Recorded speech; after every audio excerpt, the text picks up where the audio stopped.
Hello. So I've been doing some thinking recently, recently hosting a summer slide mastermind. And so this video is going to be all about what can we do from the building level to help keep our students reading all summer long.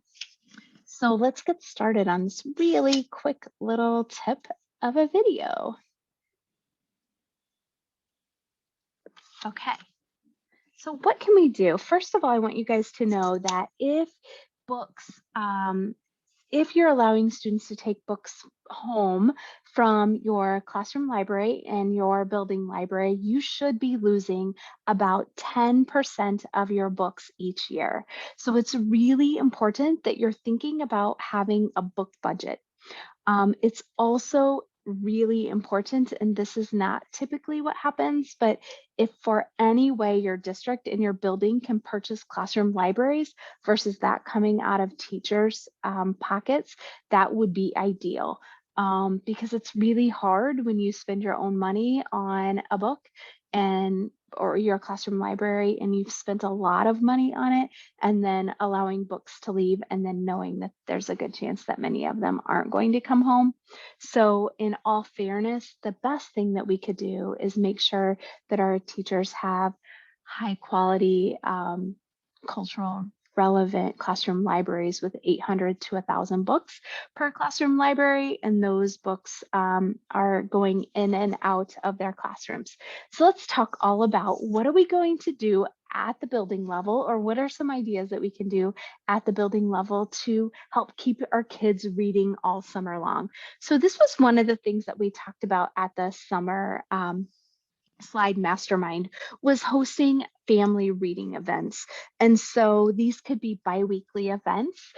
Something that you're going to want to do is having those family reading nights is make sure that you have food. It's kind of like my mom always used to say that if you feed them, they will come. There's so much truth in that. Our families are have long days and they're working a lot, and we want to help support them any way that we can. And so if we can have some simple snacks or some a quick meal for them at home or at school, come read some books, hear about books, and have dinner at the same time, it's just like a win-win for everybody. On those nights, what we can do is you can open up your building library, allow students to check out books. They can read books there, and you could talk about books and maybe do some book talks and share some of the newest and latest books that are out.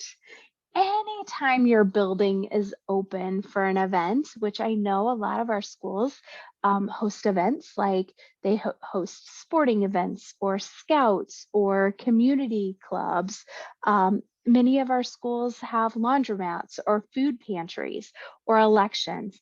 Anytime there's kids in our building that are our kids, so a lot of times those are our kids, we want to make sure that they have books so that they can get access to some books, whether it's like we have books around in some of those sections that they could do book swaps out fairly easily. But we want anytime that we have kids in our building, there's an opportunity for them to get new books so that they know that, hey, we've got books and we want you to read our books.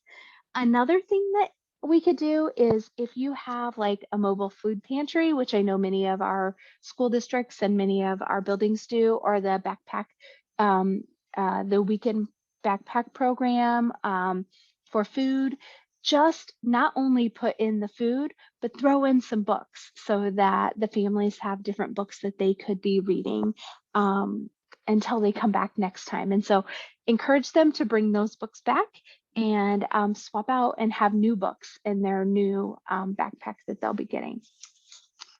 Last day of school, send students home with bags of books. So something I do want to encourage, because I was talking with some teachers the other day and they're like, we're going to be like getting rid of a bunch of like old stuff. So think about just think about the kind of books that you like to read and the books that the kids gravitate to. And if they're kind of the old ratty things, I'm not saying don't give it to them, but I'm just going to say just like we don't want to read those. So we want them to have books that are in front of them that are engaging, that are current, that are entertaining, that they're drawn to. So try to send them home with just like lots of books if you can. Open up your building library for checkout times. Have a couple of different times, so some during the day and some in the evenings to help meet family schedules, because that would be something that could get tricky if it was just open during the school day. So just like once a week or twice a week, have a morning time and an evening time, or even bi-weekly. It doesn't, weekly might be too much, but like you figure it out in your building what's going to work for you. I think this would be super fun is hosting virtual book clubs. And I think you could find some really current and relevant books that kids would be really engaged in. I would highly recommend some series books and have those like be ebooks that the kids can access through your building library or the public library, and audiobooks so that they could listen to them, so that any student who wanted to hear some of those books, they could join any of the virtual book clubs. Some could be, grade span specific, and others could be just like a lot of people do those one book, one school, one book clubs. And so you could look at it being something like that. I was even talking today, this morning, with the leaders, some of the literacy leaders from Iowa. And as we were chatting, they were talking about how during COVID, they took one school, one book, and every day a different teacher recorded themselves reading a chapter. And so all the kids would log on to their school website and they would see and hear a different teacher reading another chapter. And so that was, I thought, a really beautiful way to help bring the community together during kind of a difficult time.